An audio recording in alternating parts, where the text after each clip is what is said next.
এতে দেশের অন্নদাতারা সম্মান পেতেন না, এখন সম্মানের আসনে বসছেন কৃষকরা। এটাই পরিবর্তন বললেন রাজ্যের কৃষি দপ্তরের মন্ত্রী রতনলাল নাথ।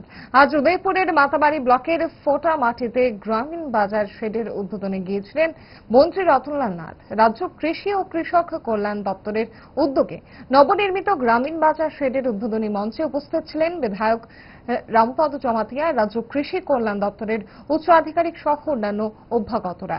এই বাজার শেড গ্রামীণ কৃষকদের আয়ের পরিমাণ বৃদ্ধি করতে সাহায্য করবে বলে আশা প্রকাশ করেন মন্ত্রী রতনলাল নাথ।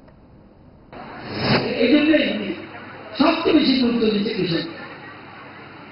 দেখবেন এই যে বলছি কৃষক কোনদিন চেয়ারে বসেছে, এখানে নেতারা বলছে,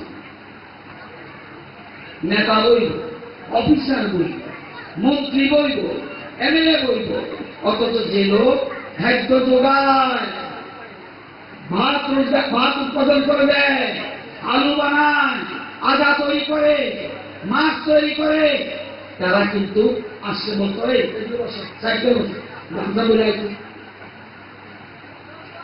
আজকে দেশের প্রধানমন্ত্রী দায়িত্ব নেওয়ার পর কৃষকদের সত্যিকারের শ্রদ্ধার আসনে বসেছে।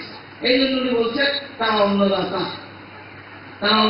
অন্নদাতাকে সম্মান করতে হবে এবং তাদেরকে যতজন সাহায্য দরকার এটা করতে হবে।